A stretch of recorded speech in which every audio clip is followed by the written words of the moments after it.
My name is Madison.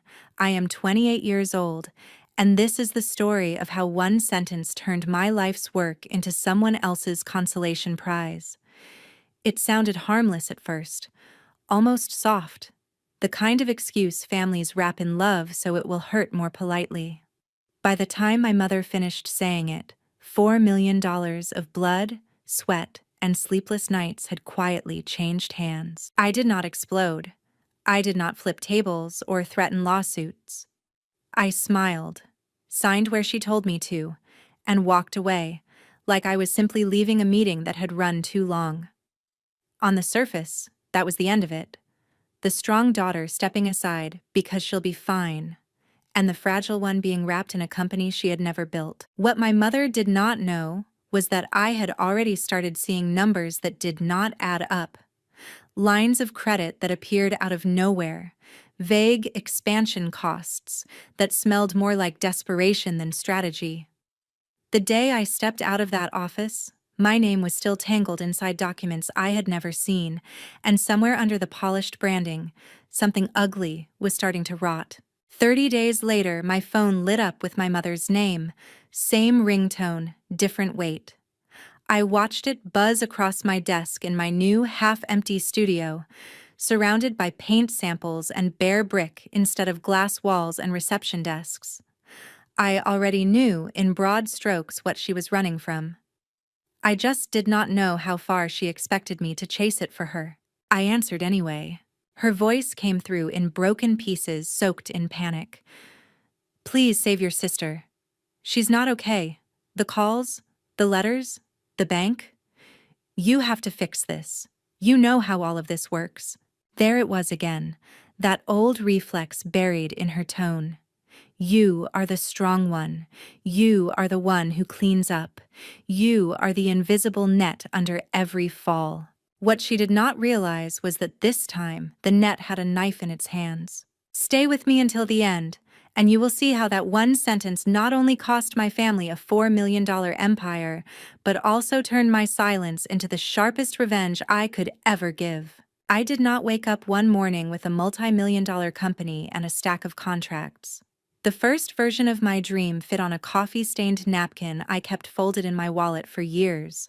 I sketched it during a graveyard shift at a furniture store, balancing on a stool between returns and bored customers, drawing tiny living rooms and kitchens the way other people doodled flowers.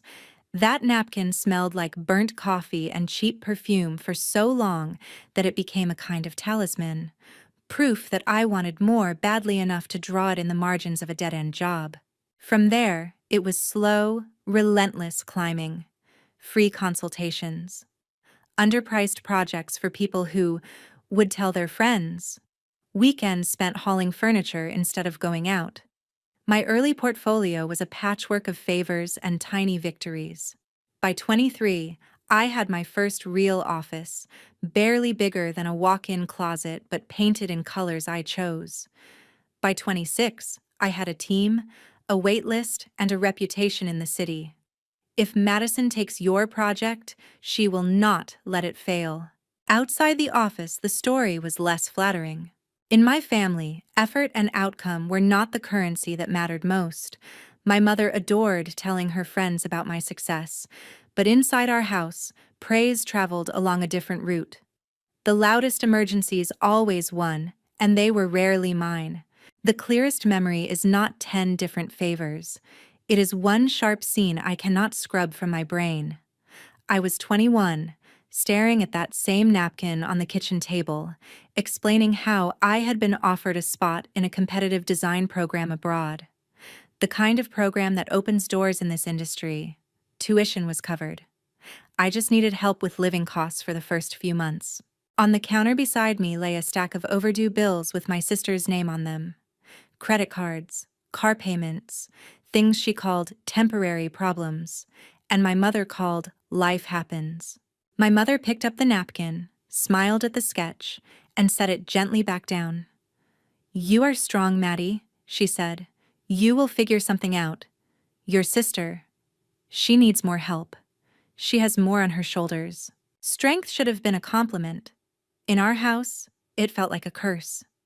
The stronger I was, the easier it became to decide I could live without what they would never dream of denying her. I stayed. I did not go abroad. I poured that disappointment into my work, into the company that would one day carry my name on the door.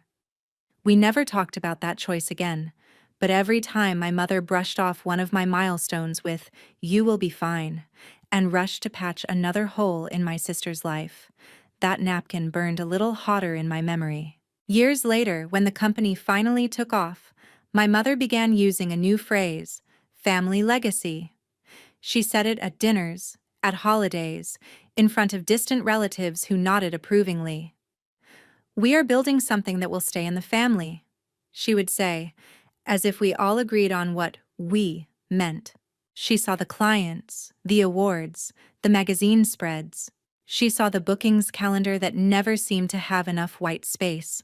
What she did not see, or chose not to see, was the quiet arithmetic behind it all. Every project that landed because I stayed late, every relationship I built from scratch, every risk that succeeded because I backed it with my own reputation. People like to romanticize the idea of family business. It sounds warm, safe, wrapped in tradition. But if the definition of family shifts every time someone needs rescuing, what exactly are you building on? That question did not turn into words until the day my mother asked me to meet her at a restaurant and talk about the future of the business. At the time, I thought we were finally about to sit at the same table as equals. I walked in, wearing the blazer I had bought after signing my first seven-figure contract, the coffee-stained napkin tucked like a secret in my wallet. I had no idea that by the end of that meal the napkin would feel less like a symbol of my dream and more like evidence of a crime. The restaurant was one of those places with dim lighting and soft music, the kind of setting people choose for big news they want to dress in elegance. My mother picked it because you deserve somewhere nice, but it felt more like a stage than a celebration. She was already seated when I arrived, fingers wrapped around a mug of tea she had not touched. The steam had died. The tea had gone cold. That detail stuck with me later, a strange little mirror of everything else that was about to follow. "Look at you," she said as I sat down, eyes sweeping over my blazer, my laptop bag, the exhaustion I was trying to hide. "You have been working too hard." For a moment, I let myself believe we were on the same side. I started talking about the new hotel project, the potential for expansion, the way our inbox was overflowing. I laid out ideas for hiring, for refining our brand, for finally moving into a space that matched the scale of what we had become. She listened, nodding slowly, then placed her mug down with a soft clink that cut through my excitement. "I have been thinking about the future of the business," she said, echoing the words from her text. "About the family legacy." That phrase again. It floated between us like a rehearsed line. "I want it to be secure," she continued. "Stable, not so dependent on just one person." It took me a second to realize that one person was me. I talked about building systems, about training managers, about diversifying our client base. She shook her head gently, as if I had missed the point. "You are incredible at what you do," she said. "But you have always been the strong one. You do not need the same safety net as—" She hesitated, leaving the other name unspoken, but we both heard it. "There are people in this family who need security more." The air shifted. The room did not get colder, but it might as well have. She reached into her bag and pulled out a folder. Thick paper. Formal tabs. I knew that look. It was the same kind of folder I saw in investor meetings and contract signings. "These are the documents," she said. "We have been working with the lawyers. It will all stay in the family. The brand, the clients, everything. We are just shifting who carries the responsibility." I opened the folder. My name was everywhere, printed, embedded, threaded through clauses I did not recognize. Near the back, I saw a term that made my stomach tighten. Restructuring of control. Underneath it, a simple translation. I was no longer the owner.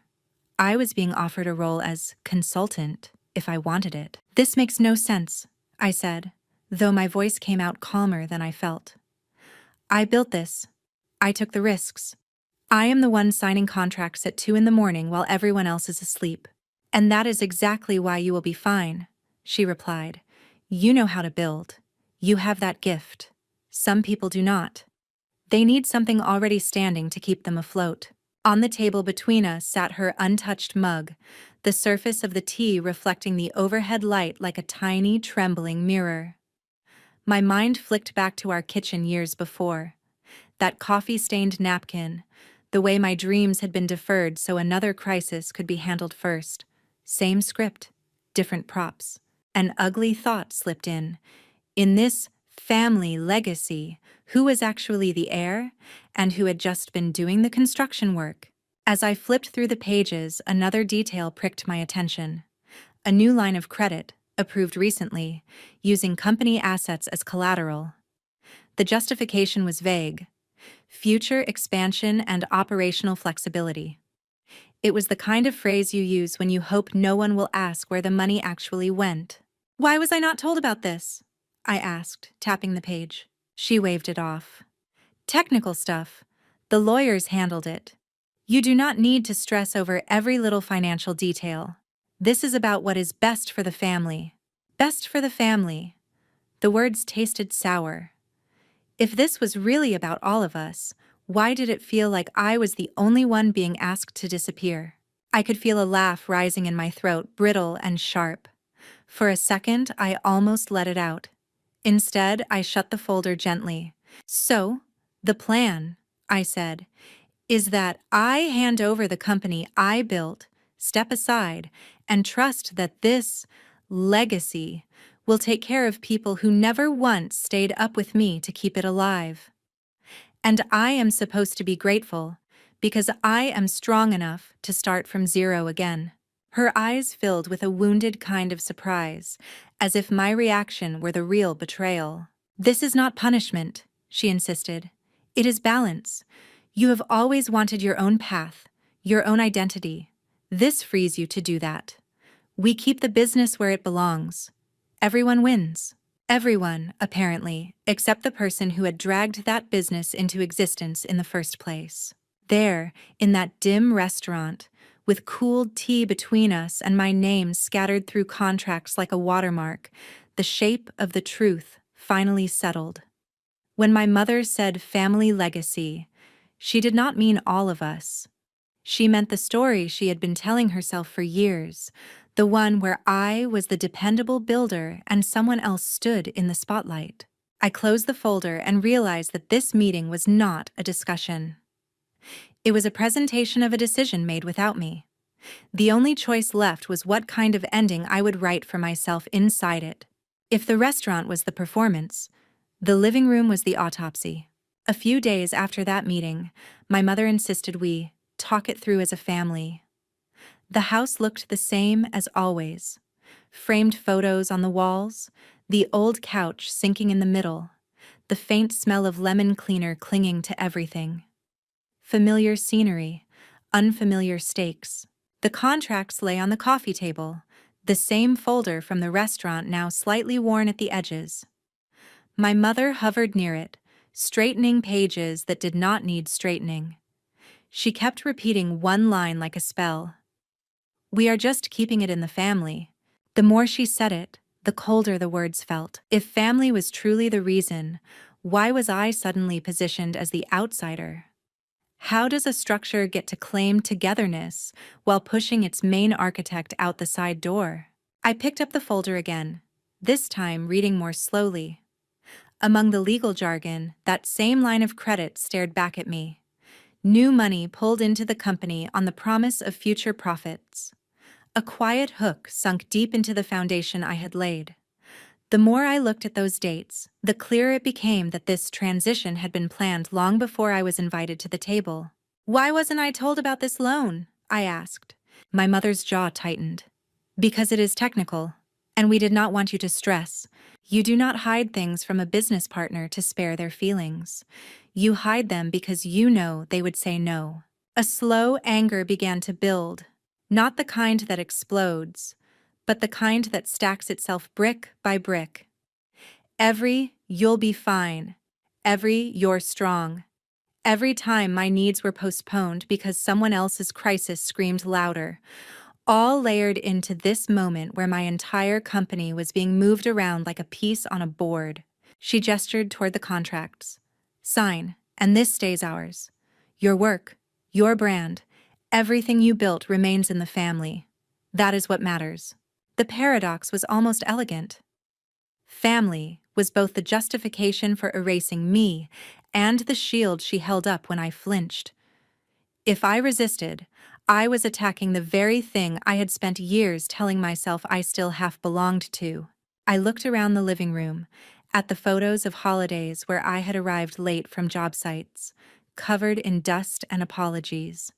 In almost every frame, I was slightly off to the side, leaning in, half blurred. The center of the pictures was always the same: the louder stories, the messier crises, the people who needed more. A thought surfaced, quieter than the anger but heavier. If I signed, would I be participating in my own erasure? And if I refused, would I simply trade that erasure for a new identity? The ungrateful, selfish child who abandoned family over money? Some people think revenge starts with rage. For me, it started with a line I drew in my mind, thin and invisible, between what I owed them and what they had no right to keep demanding. My mother launched into another speech about sacrifice and unity, about how we must sometimes let go of what we love for the greater good. She spoke as if she, too, were losing something, as if the weight of all this was evenly distributed. But the numbers did not agree. The risk attached to that fresh line of credit did not agree. The way my name appeared on some documents, as if it had always been meant to slide quietly into a guarantor role, definitely did not agree. Revenge, I thought, might simply be the choice to stop participating in a story that consumes you without ever feeding you back. "Are you going to sign?" she asked, the softness in her tone starting to fray. I picked up the pen. The room felt too small, the air too thick, but my hand was steady. I signed the transfer that cut me off from the company I had built. I did not sign anything that placed me as a co-signer on the new debt. Those papers were not on the table. At least, not yet. As the ink dried, my mother let out a breath that sounded almost relieved. "You will see," she said. "This will be better for everyone." For everyone had always been a strangely selective category in this house. I walked out of that living room with my copy of the documents and a quiet promise folded under my ribs. I would not spend the rest of my life forgiving people who mistook my endurance for consent. If they ever tried to drag me back into the wreckage they were building without me, my answer would not be the one they were used to. At the time, I thought that promise was just a private oath. I did not know that within weeks, it would become the only barrier between me and a disaster carrying my name. The first time someone called my absence a power move, I was sitting across from Chad in a small cafe that smelled exactly like the furniture store where I had drawn my first designs. "Full circle," he joked. "Different table, same stubborn girl with too much ambition and not enough backup." "You walking away?" he said, stirring his drink. "Might be the loudest thing you have ever done." I snorted. It felt more like collapsing in private. He shook his head. "You are underestimating the silence. They have spent years assuming you will rush in whenever they shout. This time, you did not. That is not nothing." He was right, but I did not fully understand how right until we started rewinding how we had gotten there. Rewind a few weeks. The official announcement about the transition went out on the company website and social media.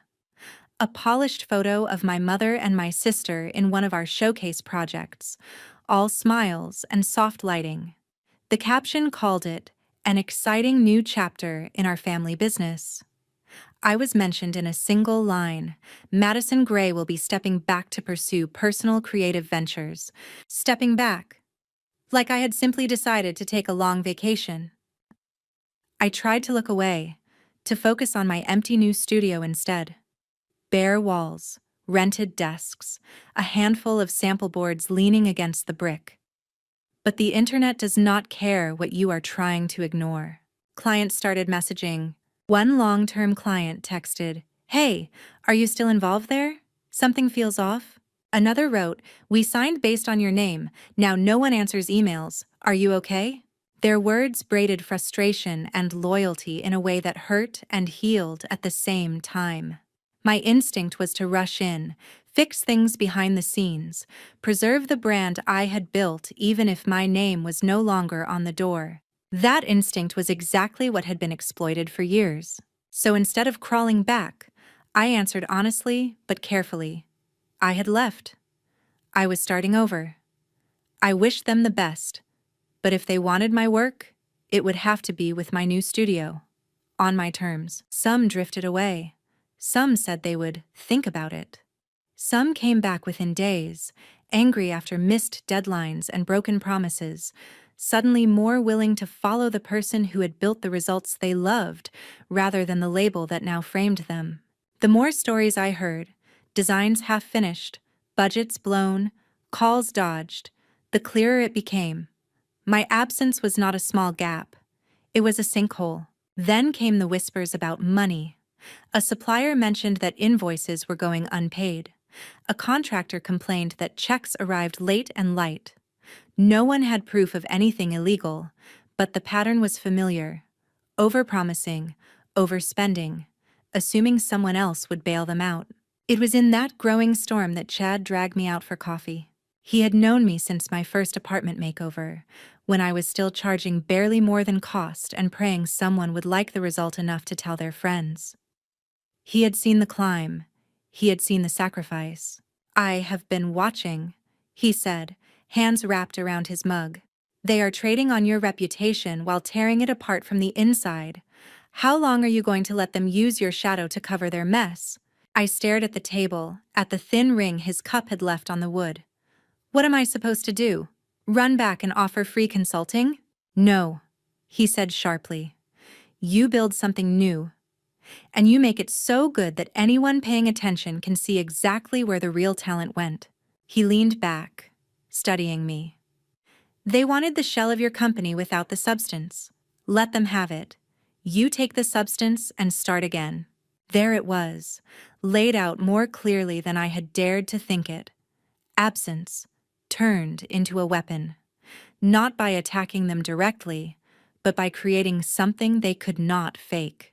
"Feels petty," I muttered. "Feels accurate," he corrected. "Besides, is it punishment if all you are doing is showing the truth?" That question lodged somewhere deep.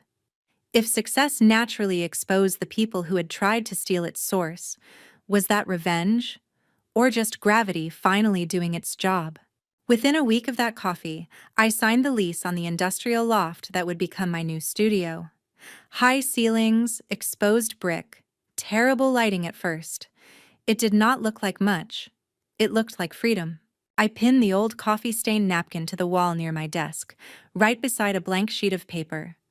Old dream, new start. This time, there would be no shared last name on the deeds. Just mine. Starting over hurt in all the predictable ways. The money was tighter, the safety net thinner, the hours somehow even longer than before. But for the first time in years, every late night felt like a choice made for me, not for someone else's emergency. Madison Gray's studio, my name, on its own, no shared ownership, began as a whisper in a noisy market. I emailed a handful of clients I trusted, not with a sob story, but with an invitation. "I am taking on a limited number of projects," I wrote. "Smaller studio, more focused attention. If you want the kind of work we did before, without the chaos you have been dealing with lately, I would love to talk." Some said no, some did not answer. Enough said yes. We started with what we could handle: a downtown loft, a family home renovation, a boutique coffee shop that needed to feel like an escape. I documented everything, before and after reels, time lapses of paint rollers and lighting installations, short clips of clients crying happy tears when they saw their finished spaces. On social media, I never mentioned my old company by name. I did not have to. Comments filled the gap. So this is where the magic went. No wonder the other place feels different now. Explains why our last project crashed and burned. Meanwhile, people who had stayed behind at my old company began to trickle out. One former project manager asked to meet. She sat in my half-furnished office, twisting her hands. "They keep using your name in meetings," she said, "telling clients you are still in the background, blessing everything. But they are cutting corners, missing deadlines, and now there are rumors about money. It feels wrong. If they were willing to trade on my reputation like that in conversation, what were they doing on paper?" That answer arrived at an industry conference a few months later. I almost did not go. I felt like an imposter sitting on a panel labeled Women Redefining Design, but the invitation had come before the transition, and the organizers begged me not to cancel. So I put on the same suit I had worn to pitch my first big hotel project, a quiet reminder of everything I had already survived, and walked into a hotel ballroom filled with people who thought they knew my story. During a break, while juggling a plate of appetizers and small talk, a man in a conservative gray suit approached me. He introduced himself as a representative from an investment group that specialized in scaling creative businesses. "We met your mother a while back," he said. "We were told you were still very involved." The words landed like ice down my spine. He slid a slim folder across the high-top table. "I think you should see this." Inside were financial statements, contracts, and one document that made my skin crawl. A sizable line of credit, approved after my step back, listing my old company as borrower and, on the guarantor line, my name. My signature floated above the date, neat and confident. I knew instantly that it was not mine. It was close. The loops were similar. The slant was almost right. But there was a stiffness in the flourish, a practiced attempt instead of a muscle memory. Whoever had signed it knew my handwriting well enough to mimic it, just not well enough to inhabit it. My heart thudded in my ears, but my voice stayed even. "Where did you get this?" I asked. "From your mother," he said. "She spoke at length about keeping the business in the family, how you would always be there to guarantee its future. The numbers since then have been concerning. Missed payments, creative accounting. When we started digging, some of us wondered if you even knew this existed." The world narrowed down to the paper in my hand, that forged promise binding me to debts I had never agreed to. In that moment, any remaining illusion that this had been a misguided but loving transition died. This was not simply favoritism or bad judgment. This was fraud, wrapped in the language of family. "I had no knowledge of this loan," I said. "I did not sign this. I left before these papers were drawn up." He watched my face closely, then nodded like he had just confirmed a hypothesis. "We suspected as much," he replied. "There is going to be a meeting with the other investors and the board. We need clarity.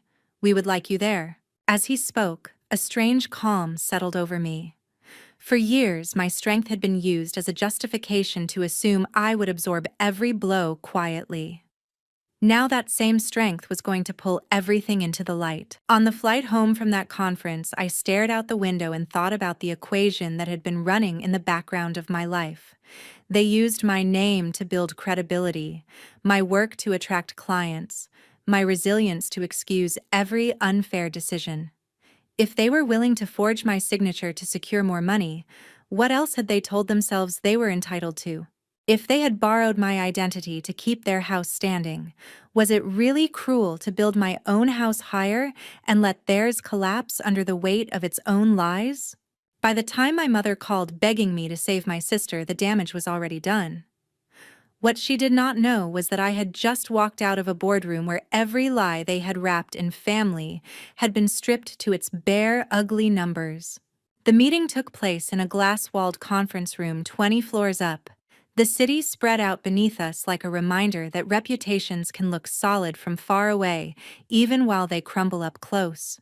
Around the table sat investors, a few key clients, and two lawyers who radiated the kind of quiet that makes people confess.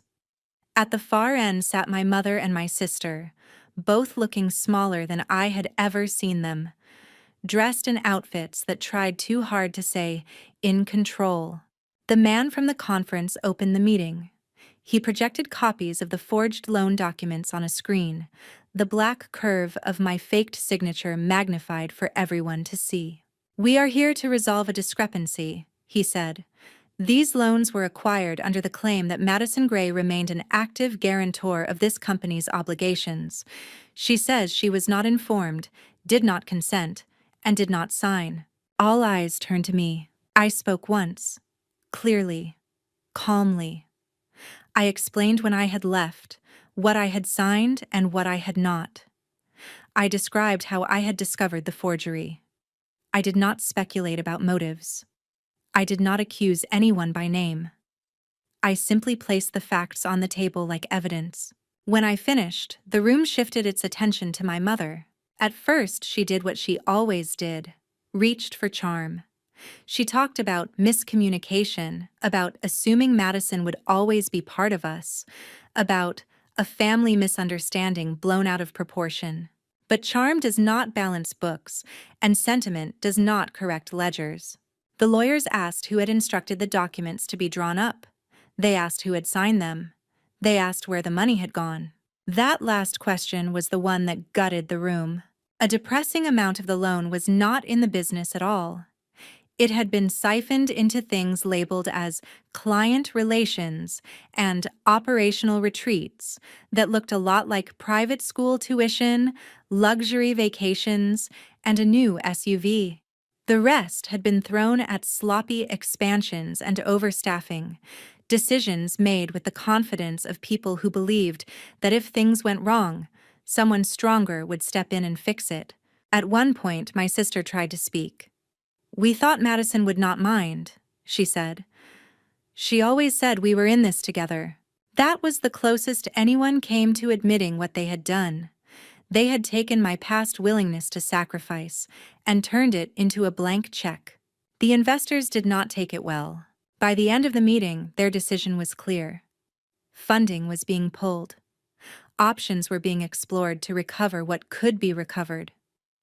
Legal consequences were no longer a distant threat. They were a pending reality. I left that room with two things: freedom from a debt that had almost been hung around my neck, and a front-row view of the collapse that was now unstoppable. I had not pushed the building over. I had simply stepped away from the wall they had leaned too hard against. Which brings us back to the phone call. It came 2 days later, just after I finished a walkthrough on a new project. I was back in my own studio, surrounded by sample boards and the hum of a team that trusted me because I had never used their names on anything they did not consent to. My mother's name flashed on the screen. I almost let it go to voicemail. Almost. When I answered, her voice was shredded. "They are shutting us down," she sobbed. "The bank, the investors, everyone. Your sister is falling apart. She is having panic attacks. She barely sleeps. She keeps saying it is all over. We could lose the house. Please, you have to help.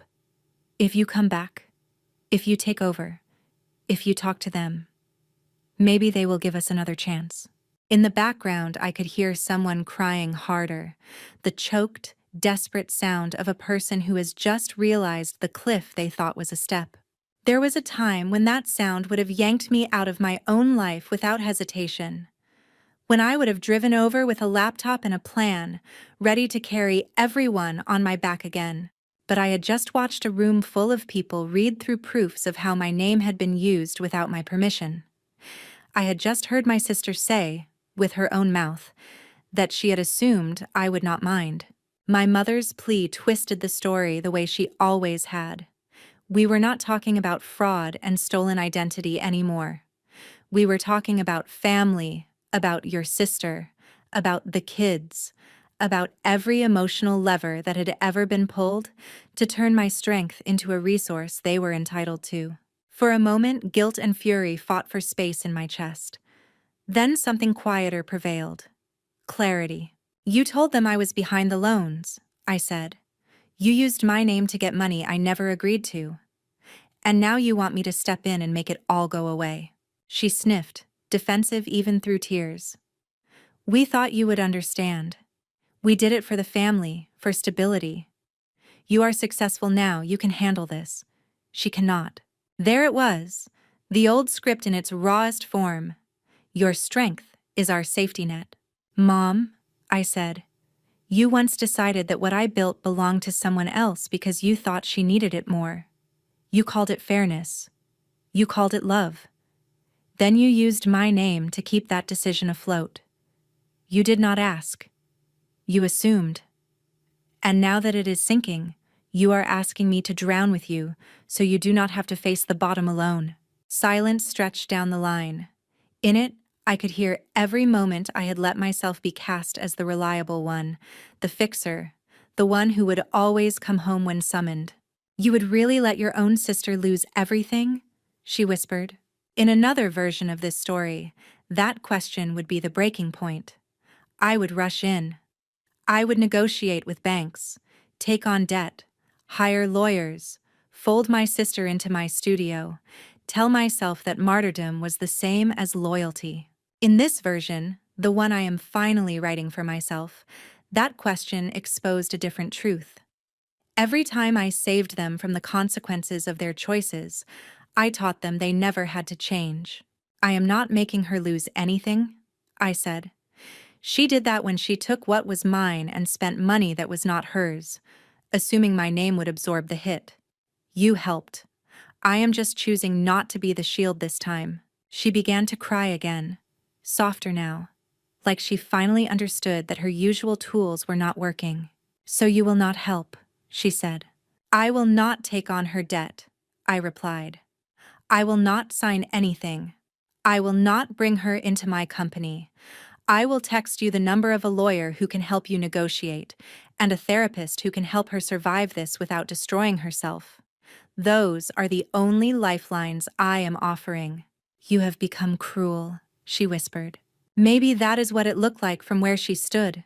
The source of every last-minute rescue suddenly stepping back, arms crossed. From where I stood, in a studio I had rebuilt from nothing twice now, it felt less like cruelty and more like finally returning the weight of their choices to the people who had made them. After I hung up, I stood for a long time in front of the wall where I had pinned that old coffee-stained napkin years ago. Next to it was a new sketch, a much larger space we were about to renovate, a project that would push my studio into a new league. The napkin no longer felt like evidence of a stolen dream. It felt like the first page of a story that had taken a long, brutal detour through betrayal and back again to something I should have claimed sooner. My own worth, independent of who needed me more. People like neat morals, so here is the closest thing I have to one. My mother once justified giving away my company with one sentence that turned me into background support for someone else's life. That sentence opened a door that led straight into financial lies, legal collapse, and a phone call she never imagined I would answer with anything but rescue. In the end, I did not scream. I did not sue them into oblivion. I did not burn their house down. I did something far worse in their eyes. I let them live in the truth they had built, and I walked forward into a life where being strong no longer meant being available to be used.